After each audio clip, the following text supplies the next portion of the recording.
Okay, so the second talk will be by Sumati. So whenever you want. Yeah, so I'm delighted to be here at this conference.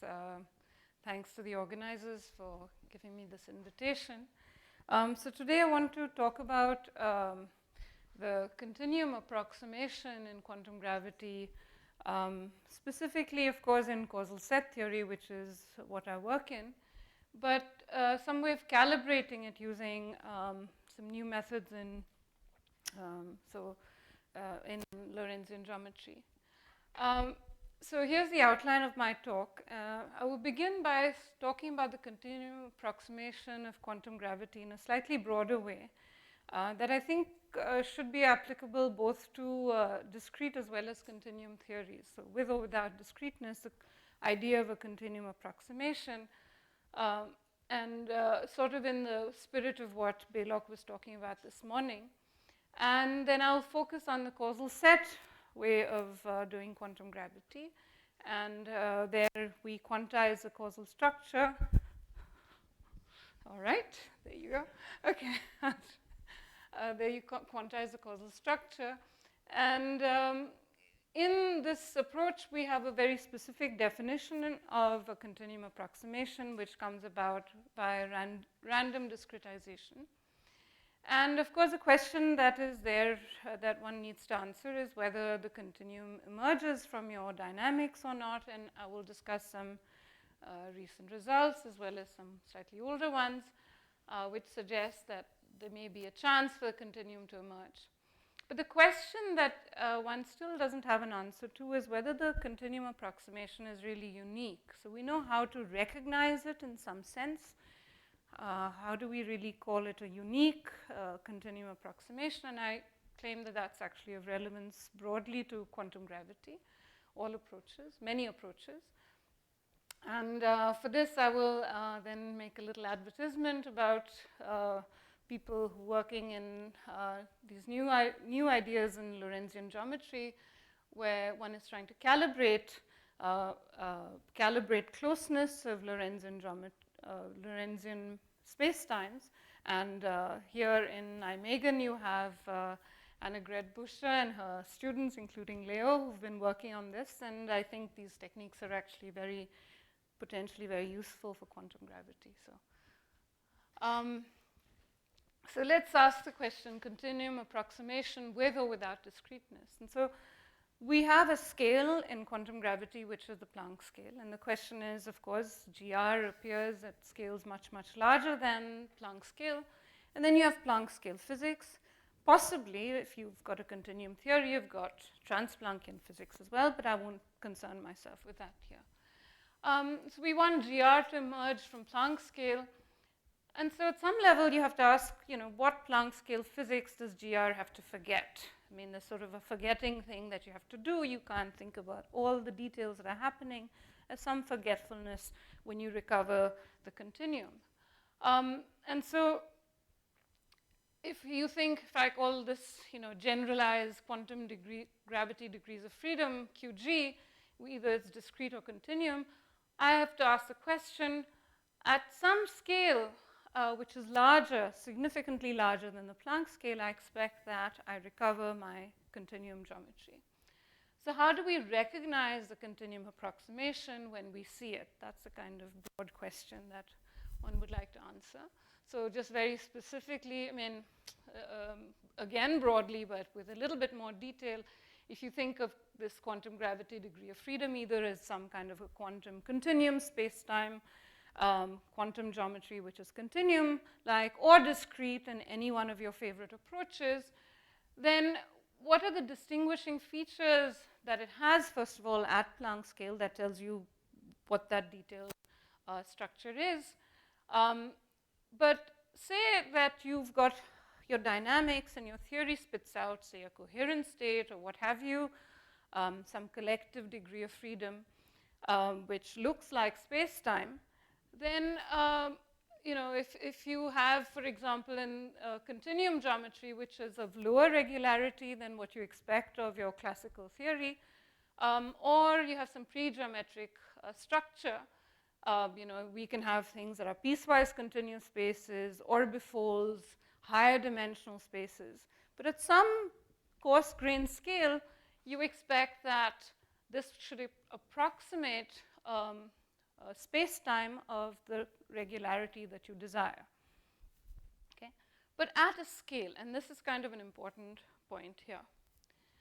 And a question that you can ask in general is this unique? Is the approximation unique if this quantum geometry approximates some space-time at this scale v, but it also approximates another space-time at the same scale v, then is there some sense in which these two spaces are approximately like each other at that scale? Okay? And I claim that this is actually of general interest. I mean, in causal set theory, we actually worry about this question quite a lot. And of course, you can ask, well, what does it mean for two spacetimes to be close at a given scale? And like I said, there's been some very interesting work of late trying to compare spacetimes, trying to understand when two spacetimes are close, and there have been recent techniques that people have been using. So let me get to the next part of my talk, which is going to be just on causal set theory. And this is a very brief summary. I apologize. I don't have enough time to do a full-blown introduction to it. So here you basically, to summarize, you quantize the causal structure. And we have these theorems due to these various people here, which tell us that if you have a space-time that is Lorentzian, so it's causal and it's distinguishing, then you can think of it as being made up of the causal structure Proset plus the volume element. And this is sort of the motivating set of theorems, motivating part of Lorentzian geometry for causal set theory. And when I say this is a Proset, it's got this property of being acyclic as well as being transitive. And this leads to the causal set hypothesis, where you take this Proset structure and you basically quantize it in a sort of first quantized way. And you do that by imposing an additional constraint, which is that of local finiteness. So I'm going to do my experimental demonstration of local finiteness by saying between these two events, the space-time elements that are to the future of this and to the past of this one, there's only a finite number of fundamental space-time atoms. And that's the definition of a causal set, a locally finite Proset, and this is supposed to be the fine-grained structure of space-time. And so that's sort of the Alexandrov interval with a finite number of space-time atoms. And so in this hypothesis, we also have very crucially what we mean by continuum approximation, because we're motivated by this theorem here. And so order corresponds to the causal order, and the number corresponds to the space-time volume. And so counting replaces volume. Okay. The continuum approximation cannot be done via regular lattices. If you do a regular latticization, then the number to volume correspondence is not diffew invariant. So you won't get back what you want in the continuum approximation, so you have to adopt a random discretization via a Poisson process. The important thing here is that this discretization sets a scale. So you say that I recover the continuum as an approximation of this underlying ensemble of causal sets, but at a given scale, at that scale. And if I increase that scale, I would get a different ensemble of causal sets, because I would capture more of the fine structure of a continuum, and so on and so forth. So this is something to remember. There are various properties which I will not dwell on about the continuum approximation. One very important thing is that it comes with a rather annoying non-locality, which means that nearest neighbors are, you basically have a graph that's potentially of infinite valency. But the advantage that you have in doing this is that you have a discretization which preserves local Lorentz invariance. Okay, so how do we calibrate the continuum approximation? So is this approximation unique? So I've told you how to get from a space-time to the underlying ensemble of causal sets via this Poisson process. But can I say that it's unique? And this is actually a fundamental conjecture, what we call the fundamental conjecture of causal set theory, and we don't yet have a proof of this. But the idea is that if a causal set embeds into two different spacetimes faithfully, then those two spacetimes are close up to that scale. What we can do, on the other hand, so even though we don't have a proof of this, is to look at order invariance. That's things that don't depend on labels, which have some geometric interpretation, and use those order invariance to get a weak form of the fundamental conjecture, which we can prove depending on that particular choice of observable. And so we say that, and I'll illustrate this in a little bit. The question is, of course, which order invariants correspond to geometric observables? We have an entire list of these that we've constructed from discreteness, just from order relations. The latest being constructing the simplest thing like null GD6 in 2 dimensions. But let me take the example of a dimension estimator. So what do I mean by uniqueness here with respect to the dimension is that let's say that I have a causal set, or basically an ensemble of causal set, or a random causal set that I obtain from Minkowski spacetime in d dimensions. Then I can estimate the dimension.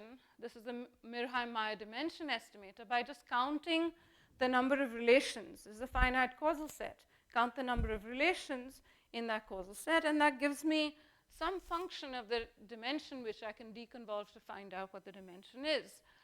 Now, invert, to get what the dimension is.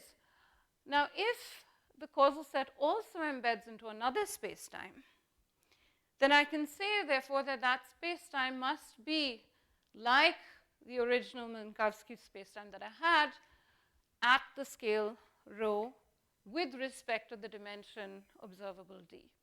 So, for example, if M prime is, has got an extra S1 sitting in it, as long as that S1 is not detected by my sampling of the spacetime, so my discreteness scale is larger than the size of the S1, I will not detect it, and so I can say that this Mg is approximately like the Minkowski spacetime.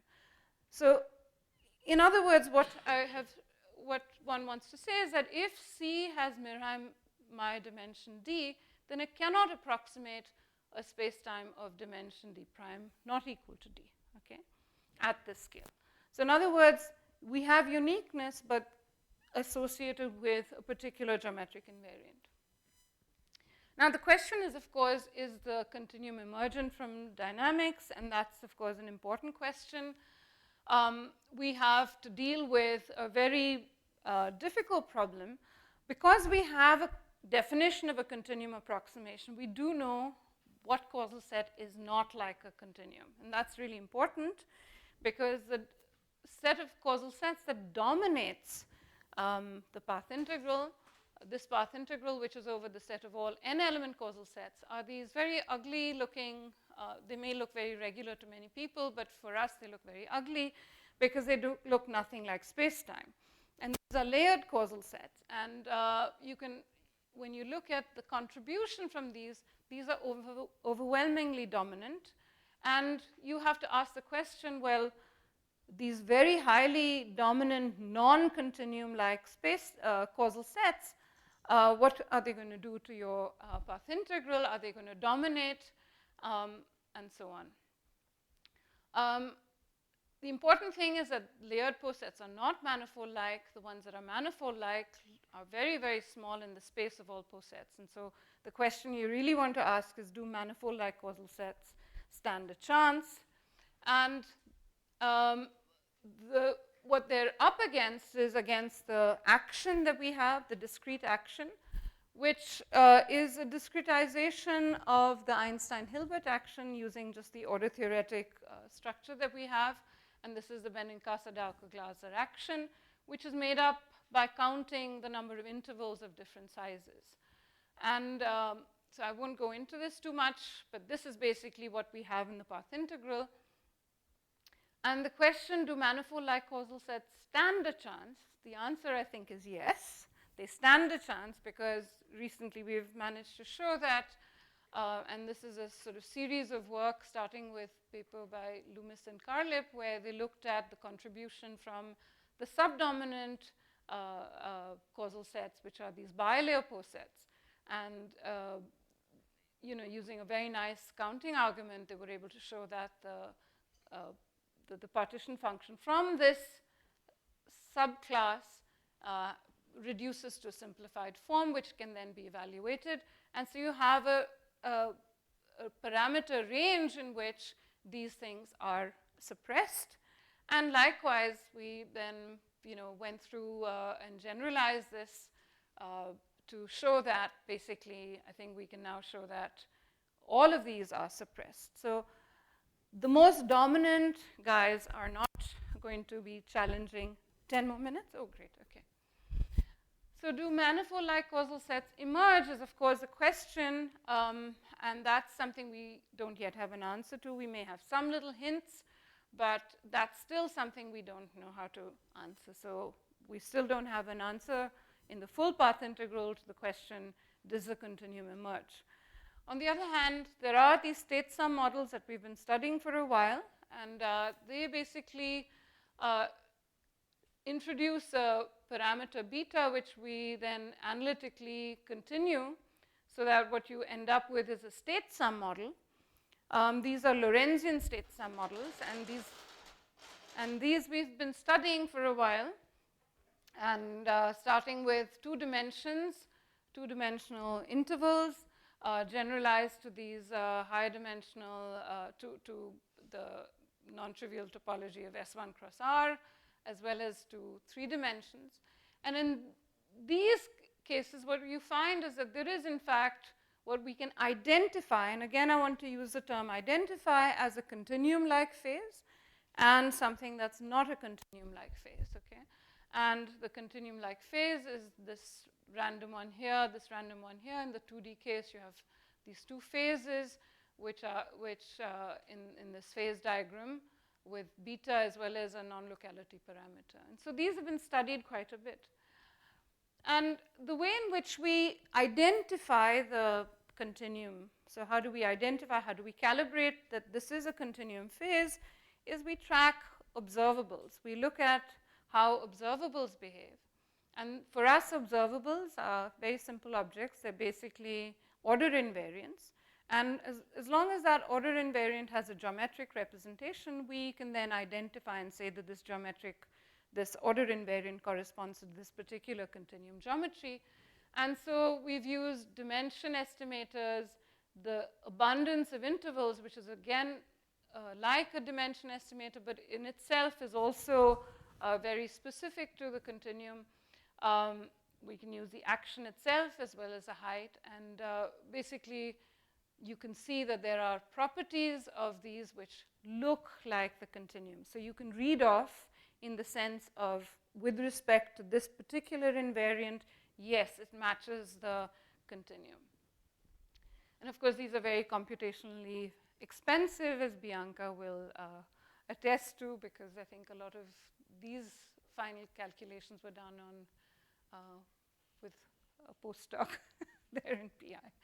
So now, of course, the question is the continuum unique? So one has identified, okay, you found something and said, okay, it looks like Minkowski spacetime, but what have you found? I mean, is it unique? Maybe it also looks like something else. I mean, and how do you know whether those two spacetimes look like each other or not?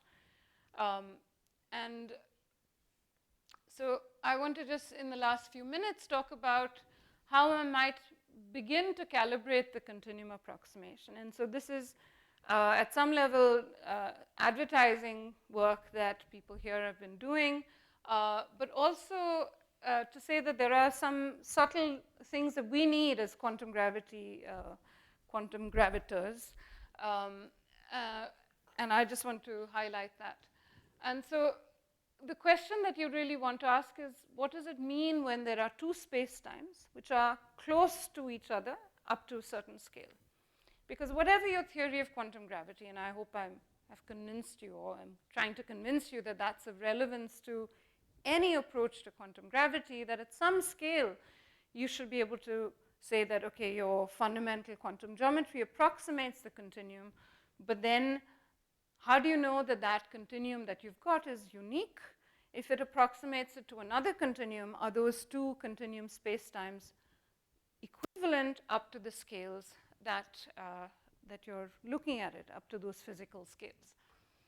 And the idea that Lorentzian spacetimes can be close via a generalized Gromov-Hausdorff convergence was studied by these people, and then more later by other groups, including the one by Annegret here.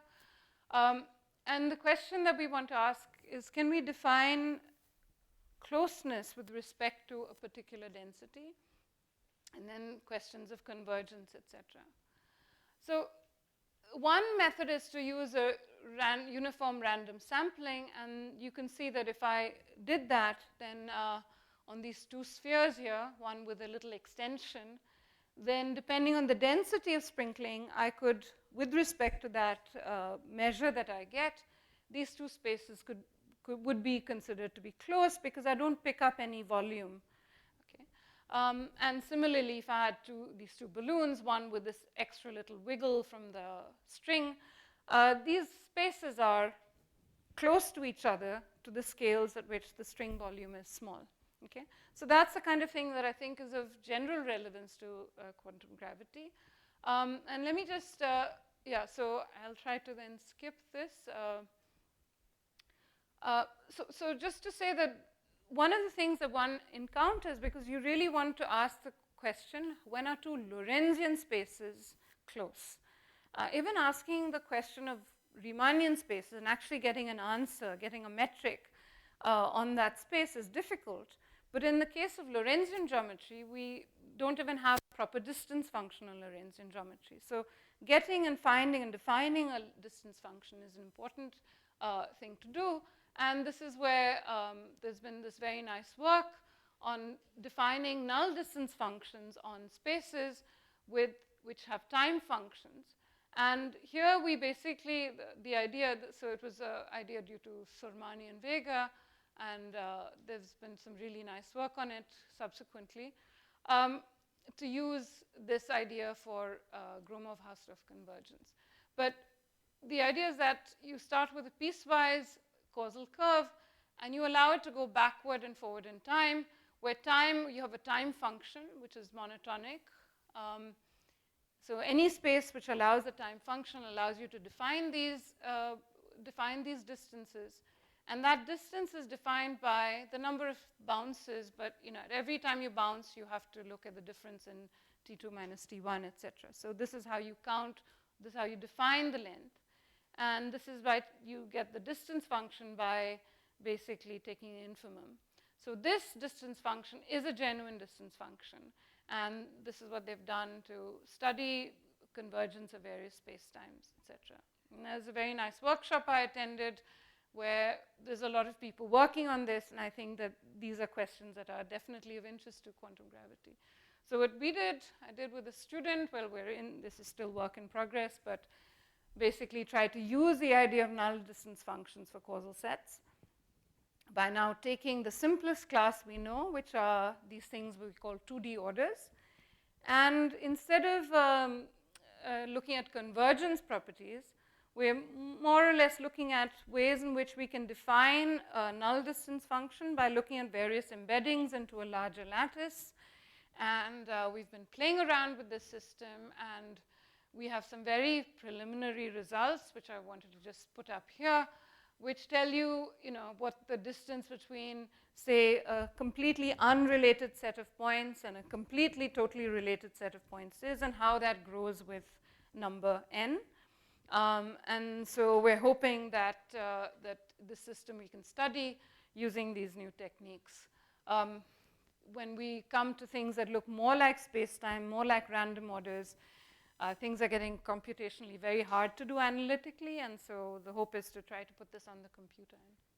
So let me just conclude by saying that in the continuum approximation could be relevant to many approaches to quantum gravity, where at the scales of relevance, whether it's a mesoscale or whichever scale you want your quantum geometry to look like a continuum spacetime. And there's always going to be this question of uniqueness, that if that quantum gravity, that geometry resembles one spacetime and another, are those two geometries close, or are they just completely different? And I think so in CST, in causal set theory, the continuum approximation is recognized using geometric order invariance, but uniqueness is still not guaranteed. We just sort of do things that we can do, but really, ideally, we should have something like uniqueness. And I believe there are these new Lorentzian geometric tools that calibrate how close Lorentzian quantum gravity is to smooth spacetime. But I think the question that I'm not sure people are looking at necessarily is that we really need the scale. We need to know at some physically relevant scale, are these spacetimes close? And that's the kind of questions that I've posed to Leo here. Okay, thank you.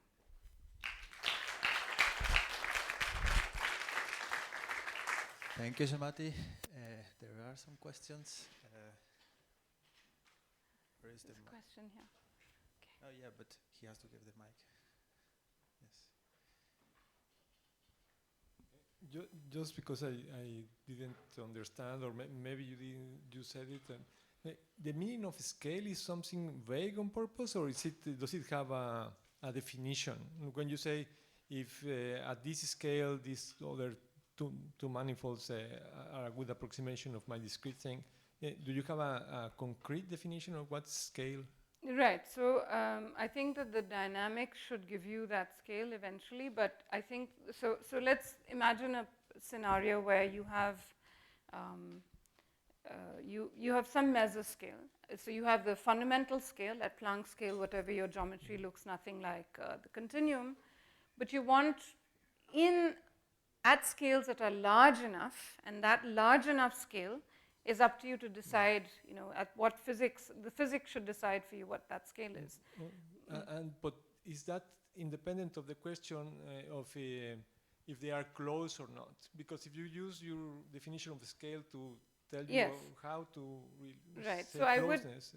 So I would say, for example, and that's why this example of the Kaluza-Klein example, where you have an extra S1, if the S1 is very close, and I want things to look like Minkowski, we think of Kaluza-Klein pretty much like that. We think that we're approximately in Minkowski spacetime, but that Kaluza-Klein direction is so small it doesn't matter.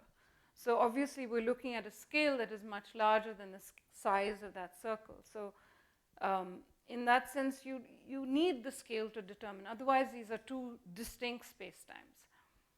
So when you could ask, well, when are two spacetimes actually convergent as the scale goes to 0? And that's something that people study. But I think from the point of view of quantum gravity, what's more relevant is the question of these approximations up to a scale. And yes, the physics, at what physics do you want the continuum to emerge? These are things that have to go in. And I don't yet know a theory which tells you what mesoscale at which this should, but presumably at scales at which known physics begins to matter. I mean, right, yeah. So, thank you. Yeah. Please, quick question. Okay, the quick one is, if you go back to you had this very simple qualifier for telling two things are similar in a sense of a dimensional estimator. And I didn't catch where there I should see the discreteness scale. So yes, this one? Exactly. Yeah. So where's the scale here? This discreteness scale comes in the causal set itself. So I can't get a causal set ensemble is obtained from Minkowski spacetime at a given density, and that goes into so when I do the random sampling, right, I use a Poisson sprinkling to extract an ensemble of causal sets, that comes with a scale. So if I maybe just go back to... I get that. But this is the scale that goes in, and So you can keep that as your fundamental Planck scale, or you could keep it at some mesoscale. Yeah, yeah. But in the end, I thought you were trying to say that if the dimensional estimator agrees, if the dimensional estimator doesn't agree, then the two spacetimes cannot. Yeah, then it cannot I should say at rho. I'm sorry. Yeah, but how do I see the at rho in the estimator? The at rho is here, and the estimator it comes into n, Okay. the number of elements that I have. That because relates it's to in a rho gift, and- yes. Okay, Yeah. thanks. Okay, so thank you, Sumati, again for the talk.